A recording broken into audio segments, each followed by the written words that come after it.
Hi, y'all. This is Kristen Chenoweth. Hi, I'm Gloria Stefan. This is Sarah Bareilles. Hi, I'm Patty Lapone. This is Lin-Manuel Miranda. You're listening to the Broadway Podcast Network. Here you go. 1, 2, 3.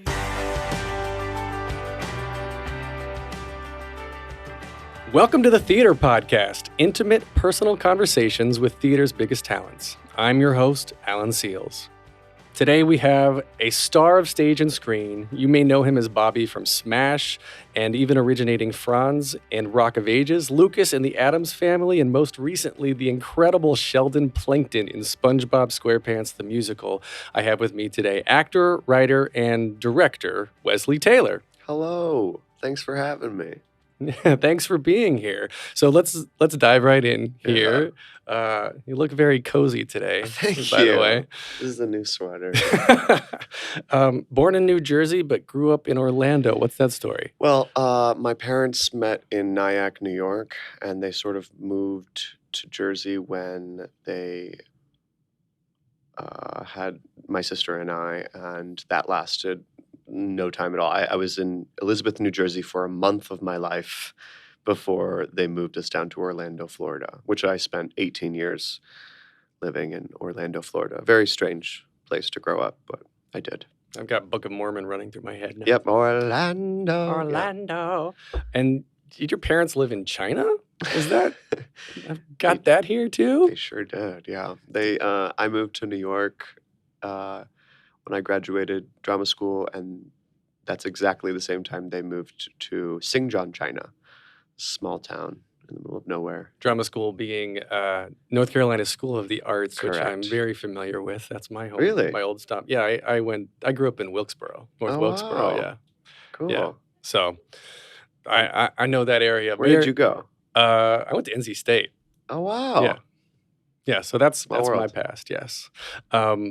You got the performing arts degree, but I guess being in Orlando, is that what got you into musical theater? What made you want to do this? Definitely not geography. I just had it in my blood. Like, I just had it from a very early age. Before I could talk, I knew that I would get drunk from people's attention. And the sound of laughter at something I said was the most delicious thing I could experience. So I just wanted to replicate that as much as possible and get in front of people as much as possible.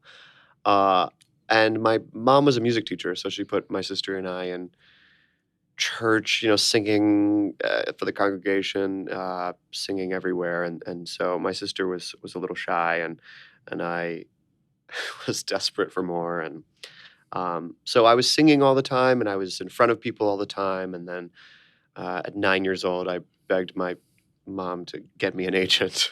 So Really? That young? That's right. And so I signed with an agency in Orlando, started going out for commercials and voiceovers and industrials and all these things. And I went to an arts high school across the street from Universal Studios. So yeah, there's a lot of entertainment in Orlando that's conducive to what I wanted to do, I suppose. But no, it was all me. I mean, it wasn't really like my environment that made me. Yeah. And it's interesting, is it arts high school, like growing up where I did in a small town, the concept of an arts high school, even now as an adult, to me is kind of foreign. Sure, yeah. But I guess when you have that many people around, It was a pretty incredible high school. Dr. Phillips, visual performing arts magnet. And I can't say that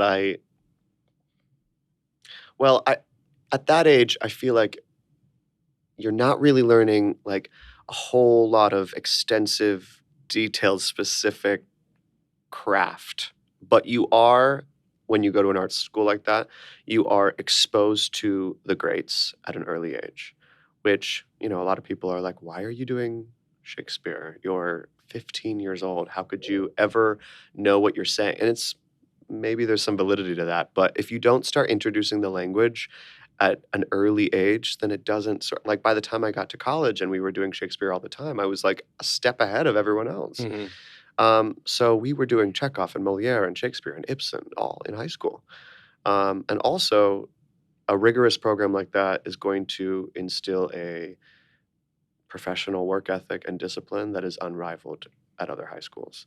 We would go on college tours and see all the best acting schools in the country. We would do like 5 main stages a year. We would be doing all these like field trips, going to the Salem witch trial, up in Boston, but, because we had been studying the Crucible and, so I think it was a pretty formative time in my development as an artist, that school. And then everything sort of fell into place at drama school. Do you have a tour or a show that you saw at that age that that stands out as like, I know I'm on the right path. I want to be like that? Yeah. So I had been singing and performing and being in front of people a lot growing up, but I knew I wanted to be an actor, but I wasn't. I think it was more the song and dance man. I was a performance sort of person, and then I was in my sophomore year of English class, Miss Poro, and she's a great teacher. And you do those things where like you're reading a play and Shakespeare. We read a lot more theater than regular English because it was an arts high school. So we were doing Othello, and she was assigning parts to the people in the class to read along, and no one was allowed to read Iago. That was her role that she had to read, and no one could touch it. And truly, when she performed it, just reading the text, I got chills all down my body, and I was just like, I fell in love with acting in that moment, like just watching her work, read the text of Othello, and just like instill it with such specific evil wonder that not only was I like, that's my dream role, but also like I desperately want to be trained, and I want to learn how to do this more than going off and singing and dancing. I want to learn how to be an actor. Wow. So with the classical training and all of that background, naturally Rock of Ages was a perfect fit. So Yeah, I have to say, I mean, I was doing Falstaff and Henry IV my final semester of college before graduating, and booking my first show out of college. 6 months out of college. 6 months out of college, I was on Broadway doing a 80s trashy rock jukebox musical that I was actually embarrassed at the beginning to invite my faculty to, because I thought they would, lift their noses to it and look down. And yet, of course, my whole faculty would come and prove me wrong and take me out afterwards and say, this is the work. This is comedy technique. This is, the training applies to every media, every sort of. Yeah, it makes sense. I mean, comedy is hard. I think comedy is some of the hardest theater you can do. Yeah. So to do it well, congratulations. But what was it like? You were 21, 22? 21, making your Broadway debut. Did you realize at that time kind of what that meant? Because No. I feel like, coming out of college, you're like, okay, what's my next step? Broadway, done. Yeah, no, it was like, I don't know. I had this moment a year out of college where all my dreams had come true. Where like the big dreams of college were, I want to live in New York City, I want to be on Broadway, and I want to like be living with someone that I love, like a boyfriend or whatever. And all those things within a year of school were happening, and I sort of had a little mental breakdown. I just was like, oh my God, I guess I'll just die now. Like there's nothing to live for moving, but there's no dreams. There's no, and you have to make new dreams for yourself. You have to, raise the bar higher if you've been lucky enough to achieve some of those goals, so that you always have somewhere to go. I mean, it was even not only were you on Broadway making your debut, but it was originating a role, Yeah. which was that much. Yeah, cast album. Yeah, and cast album, all that. that. And so then that was 2009. The next Tony year, Awards. 2010, Tony Awards, all of that. 2010, you went into the Addams Family, Mhm. and then you're next to Nathan Lane and BB Newirth. Who? I never heard of him.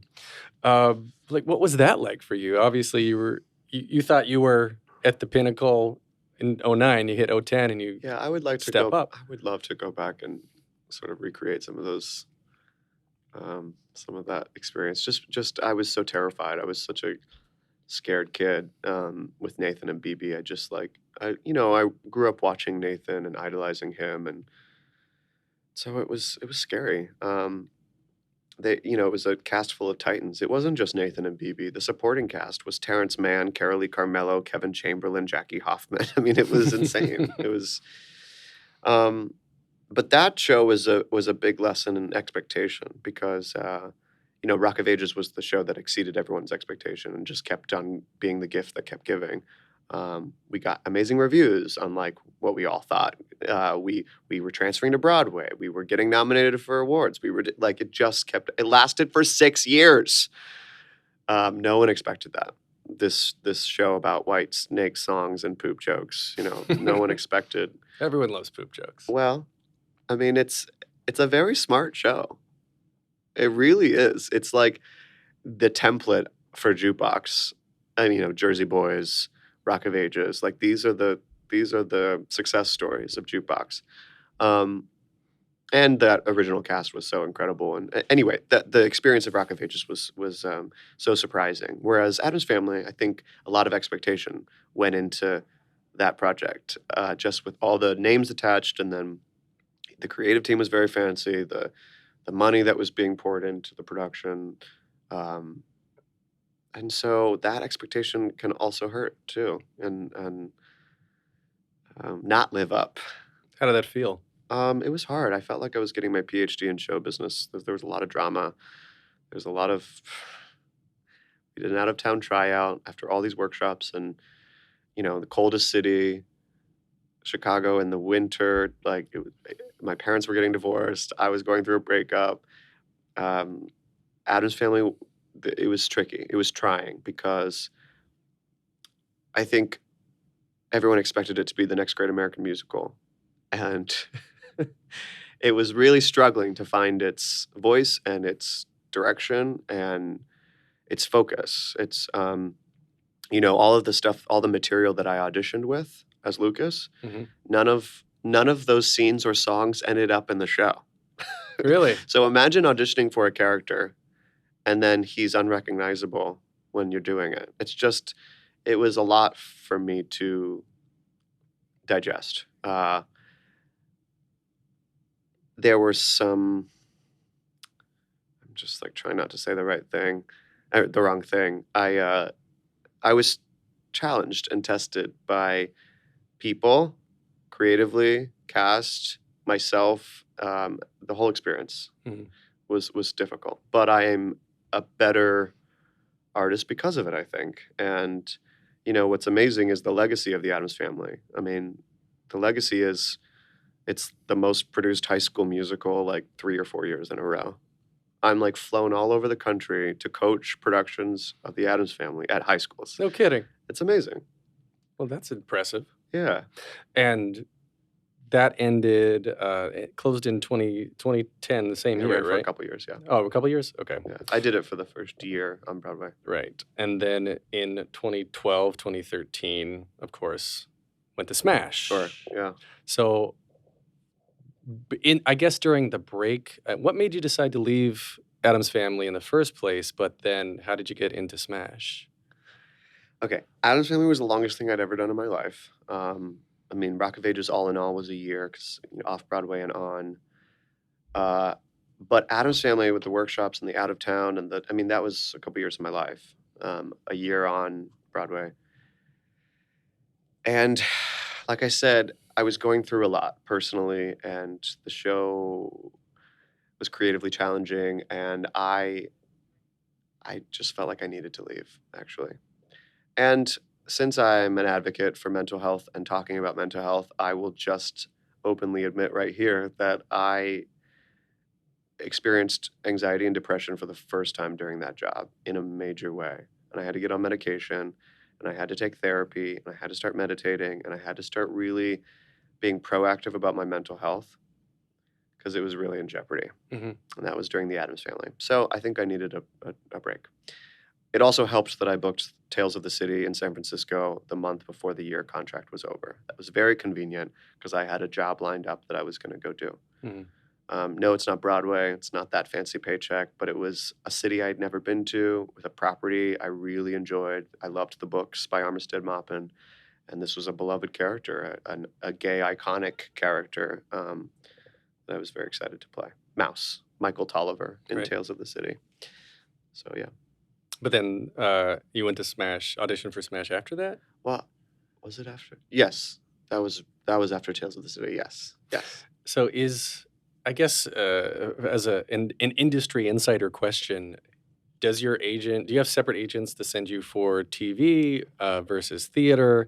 And because Smash was basically televised theater, was that process any different from a normal TV audition?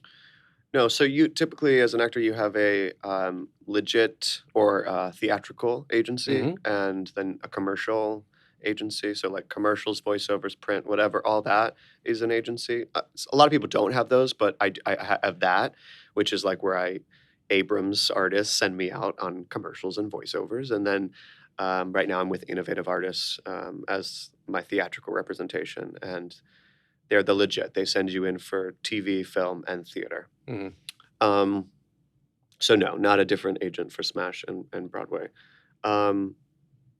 Interesting. That casting was an interesting chain of events because uh, I was moving to Los Angeles. I had made the decision that I wanted to try my luck in sunny LA and be going in for a lot more TV and film. But right before I left for LA, I got this audition from Telsey here in New York City to go in for this new TV show that Steven Spielberg was producing, and that the pilot was getting picked up. And I had heard about it, but I it wasn't on the air yet. It wasn't, it was just a lot of talk. And so I went in for Sam, which ended up being played by Leslie Odom Jr. Mm-hmm. I went in for that role, put myself on tape a multitude of different ways, not to sound incredibly offensive, but I was asked to do it very effeminately, a flaming sort of homosexual. And then I was also asked to do it very masculine, and they thought, he's a sportsy guy, and so maybe they want to go in the direction of like very butch masculine, and then they wanted the option of being flamboyant if in case they wanted it. So I was, and then I went to a dance call, and then I moved to LA, and I didn't hear anything for like a couple weeks. Oh no. A week later, I heard that Leslie Odom Jr. got Sam. And I was like, oh, that's a very different direction. But then, like the next day, they said I was on hold for someone who played a dancer in the ensemble who would be recurring only for a few episodes at that time. And that character, who originally they wanted African American, now that Leslie was Sam, they were like entertaining me as this character. And then I was on hold for that for a week, and then I was told I got it, which I had just moved to LA. So I'm glad I didn't get a car at that point. I was just renting, and I just moved right back to New York. Wow. Yeah. So you were literally in LA for like a week? 2 or weeks. 2? Yeah. 2 weeks, yeah. That's crazy. That was the first time I moved there. Right. So then you've fast forward to Billy Green, right? So, Yeah, I guess that's Green been was happening all at the same Billy time. Green was happening during Addams Family. Addams Family is when Billy Green started. And that's mostly because I was feeling creatively stifled, and I needed to do something. So what is Billy Green, for those who don't know? Billy Green is a fame horror monster. He's the worst person that you meet at auditions. He's also part of me. He's he's an awful alter ego that I try to stifle, but he is also someone I love. He's a dark cloud inside of me that I know, I'm familiar with, and he's the guy who. A true story. This is a true story. I wrote it into a play, but I auditioned for Juilliard when I was in high school. And I didn't know much about the best schools, but I knew that Juilliard was the best. And so I was like, well, I need to be at the best institution. It's Juilliard or bust. And so I went to that audition in all black, turtleneck, black slacks, black jazz slippers.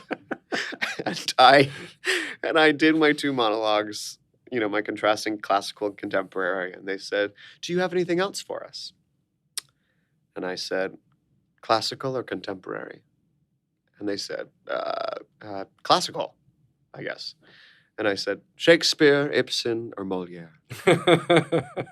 And at this point, they're like getting annoyed, and they're like, "Shakespeare."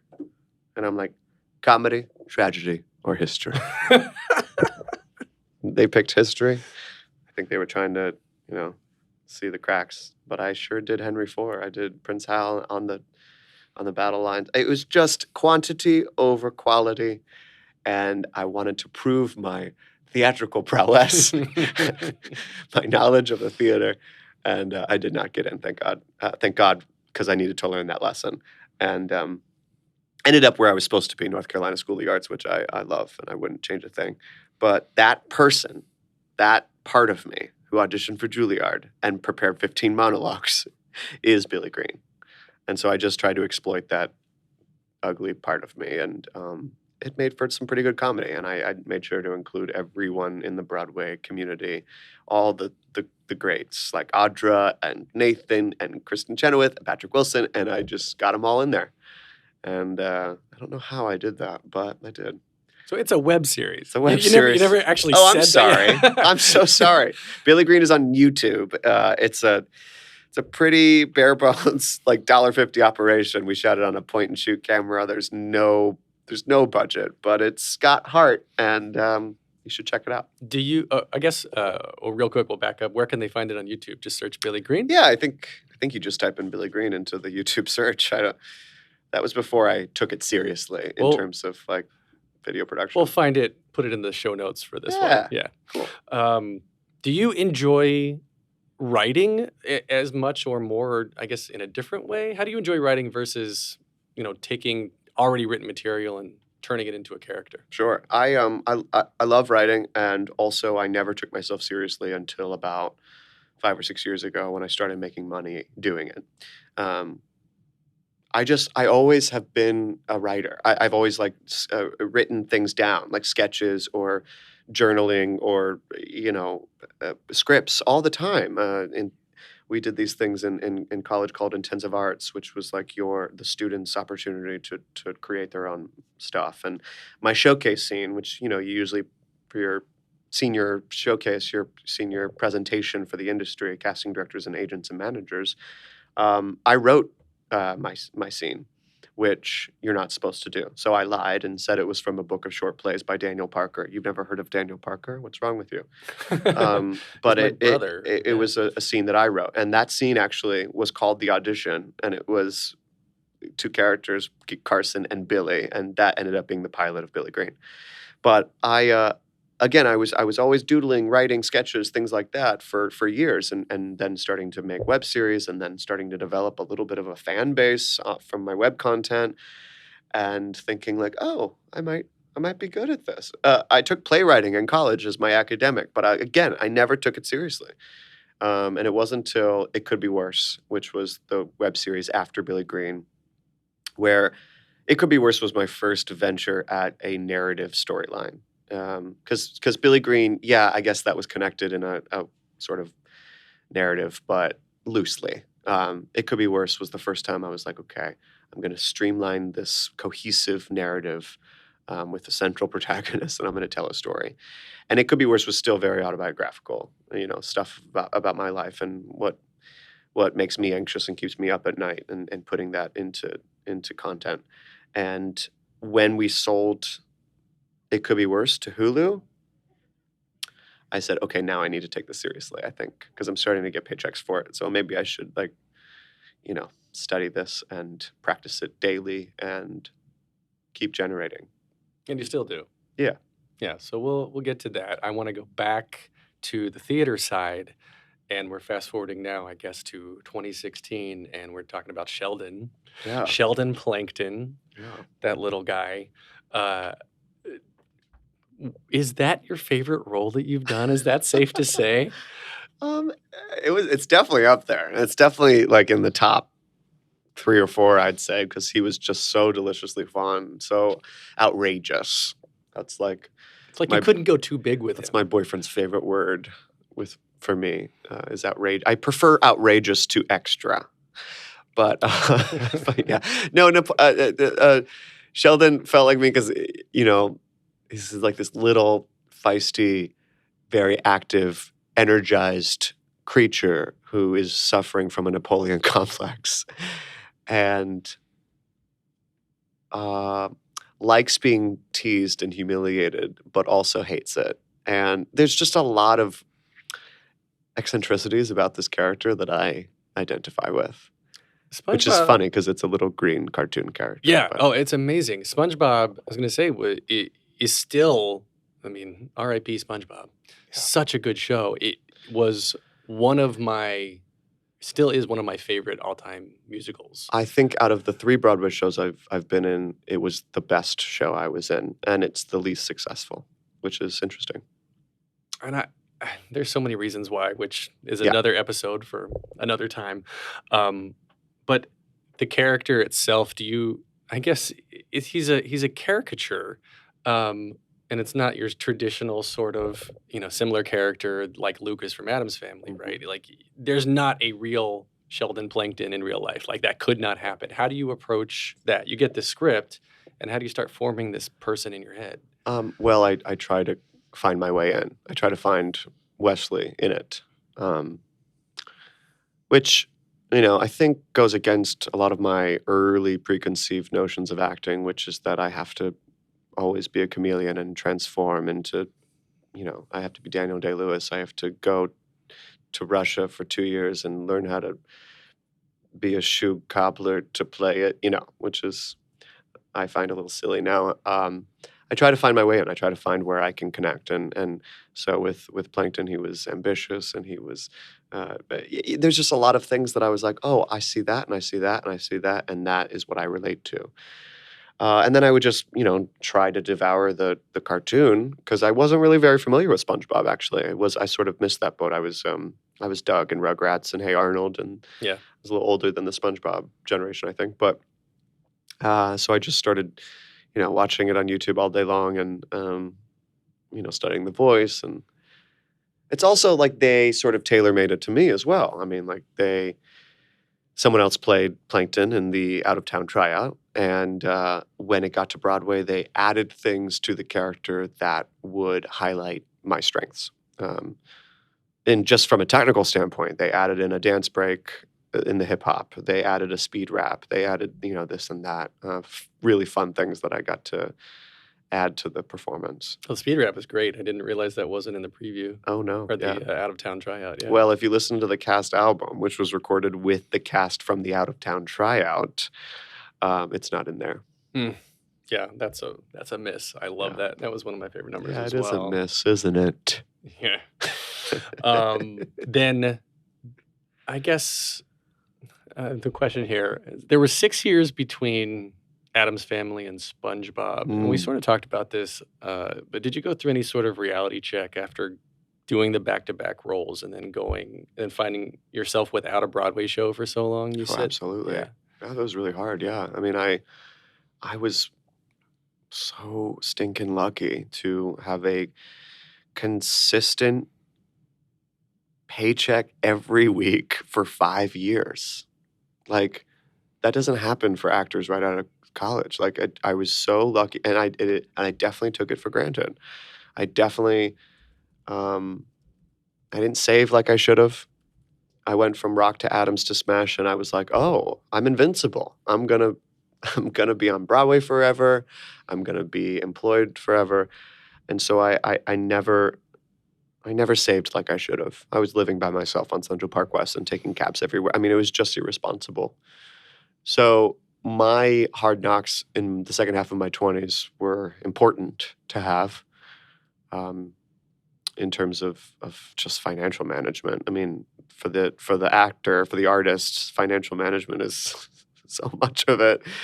And my boyfriend Isaac Powell, who's now starring in Once on This Island, is doing so well. And I'd like to think a lot of that has to do with my influence and my horror stories. So yeah, that's a big advice for anyone is to save the money because nothing lasts forever in this business, and you will go through ebb and flow no matter how talented you are or how lucky you are or how in demand you are at a given moment. There will be moments when you're not. And not to say that I didn't work plenty during the second half of my 20s, but you have to understand that when you're doing, guest stars, even like recurs, lots of development for theater, labs, workshops, readings, you're doing concerts, you're doing all these events and things. It's great, but to live off of those paychecks is very tricky, living hand to mouth, paycheck to paycheck. And especially if you've sort of made a name for yourself a little bit and you can't go back to driving Uber or waiting on the producers at the restaurant and stuff. So it's tricky. And you start, you learn how to collect unemployment between each gig. You learn how to, this awful cycle of like, maybe you accrue some debt and then you get a job and you pay off the debt. And then you get, it's just, I know, it's hard. No one said this was easy. So, especially, when I got to SpongeBob, I really did not take it for granted because I was like, oh, now I'm older and wiser and I know how rare this is. And I know how fortunate that I am right now. And so SpongeBob was probably my favorite Broadway experience, not because Franz was just a gift to play. That was a stupid Broadway debut. I had an 11 o'clock number. I really took it for granted. It was just an amazing treat to play Franz in Rock of Ages. But for the most part, generally, Spongebob Squarepants is something that I could really take and appreciate and not take for granted and enjoy and soak it all in. And as with anything you've been in, the cast just spot on, incredible, amazing.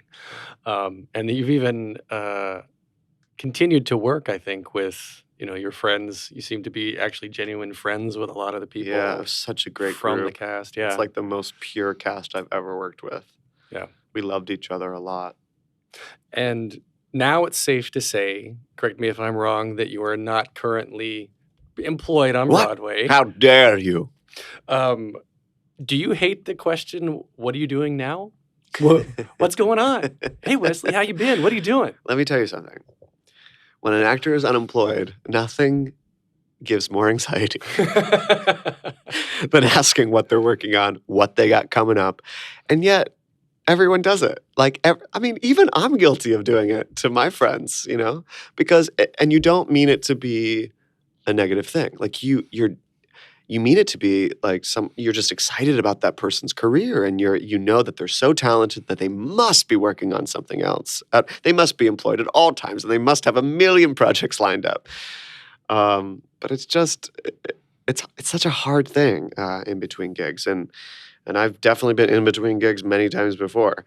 So it's just a funny sort of aspect of being an actor.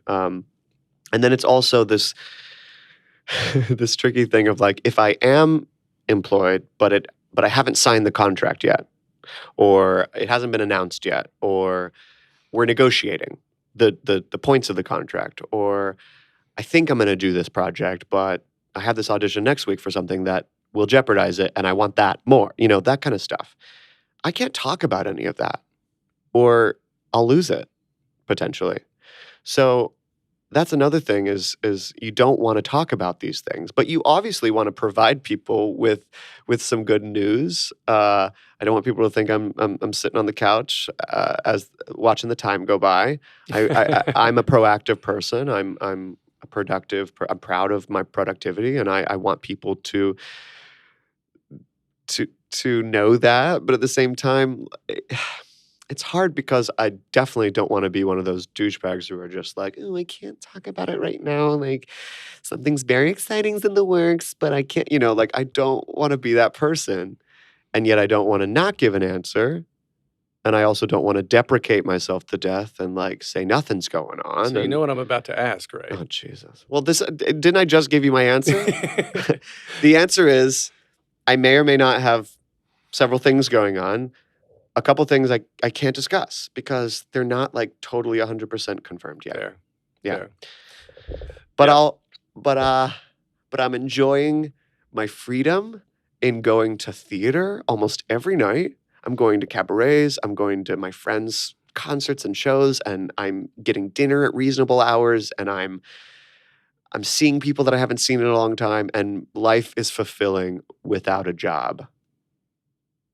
I don't need my entire purpose to be defined by the show I'm currently in. Well, you've also done some modeling for Today Ticks. Oh, Jesus. Okay. I mean, that's some good stuff. Oh, thank you. Yeah. Thanks, And you yeah. have pet frogs. Yes. Well, I'm sort of the stepdad because they're Isaac's. Oh. Yeah. But I love them like they were my own. that's a good answer. You hear that, Isaac? Yeah. On the record, he loves them like his own. So cool. We're going to wrap up here with a couple of the standard questions we ask Okay. everybody here. So just in general, what motivates you? Huh. Why did that? Oh, man. Insert Jeopardy music here. You know, I am going to see a lot of theater right now because good theater inspires me to do theater. Reading a good book, reading a good script inspires me to write. Seeing an amazing quality cable show makes me propelled to create and write. And I'm inspired by other people. Other people motivate me. Other artists, works of art that touch me and affect me, that resonate with me. That's what motivates me and pushes me to keep going, to tell stories. Yeah, is that okay? It's great. Thanks. There's no wrong answer. Okay. What advice would you give to your younger self and younger people listening now starting out down a similar path? And I think you probably already answered this. I'd say relax, stop taking yourself so seriously, get over yourself, be kinder. Actually, you know what? I would say, I would stop taking yourself seriously, but at the same time, I had this crazy work ethic and discipline that I think, while it's silly and we can make fun of it now, it really did, start a focus in me at an early age that I think was very good. Even though it was myopic, it was like very strong, focused energy towards a common goal. So maybe I wouldn't change that about myself. Oh, I would not quit the piano. That is something that I am so mad at myself that I stopped. My parents made my sister and I practice the piano for an hour a day for about, I'd say I was doing it for about 5 or 6 years. And when I was 11 or 12, they suddenly had this like epiphany as parents that they shouldn't force us to play every day or something. They were like, you can play another instrument if you want to, but you can stop playing. And I, of course, took them up on it because I hated being forced to practice every day for an hour. But it is one of my biggest regrets. Mine too, actually. I had several instruments my parents Yeah. let me quit, and I'm like, just saxophone. Why not the saxophone or Well, the violin? The thing about the sax is the sax a little bit went out of style in terms of like, Just in terms of reading music. oh, I know. No, Like- but the violin could have been very beneficial for you Yes, to this yes. day. And I think, if I would play the piano now, it would be so helpful. I could write a musical Mm-hmm. instead of just plays. Yeah. I thought you were going to say save your money because that's what you had mentioned Oh, earlier. yes. Yeah. And save your money. Yes. And then last question here. If you could only see one show for the rest of your life, but you can see it as many times as you want, what show would you see? Oh, my goodness. That's really hard. That's the point. I think one of the best shows in musical theater, a true masterpiece that I connect to and it resonates with me on a deep level forever, is Cabaret. And most of the things that Fosse touched have a special place in my heart, but Cabaret specifically, Candor and Ebb, and the historical context of what was happening tied into like, I don't know, the most brilliant musical storytelling and iconic characters. So I would say Cabaret. Fair. All right. So on the socials, where can we find you? On Instagram, I am Sir Wes Tay. On Twitter, I am just Wes Tay. on Instagram, I demand respect. Yeah, I have a Facebook fan page, Wesley Taylor. That's it. And then on YouTube, search, of course, for Billy But Green. Indoor Boys and It Could Be Worse, which were the last two web series that I've created, are on Vimeo. Or you could go to indoorboys.tv or itcouldbeworse.tv. But yeah, Billy Green's on YouTube. Wonderful. Well, thank you very much for coming. Thanks for having me. This was fun. You can always connect with me at theater_podcast on Instagram and Twitter, or via Facebook at facebook.com/officialtheaterpodcast. And if you could take a moment, also just go rate the podcast, give an honest feedback, and I do read that. So your feedback is very important. You can also connect via email, feedback@thetheaterpodcast.com. I think that's all I've got. As always, thanks to our friends Jukebox the Ghost for providing the music for this podcast. See you next time. Take a deep breath, make the world a little colorful.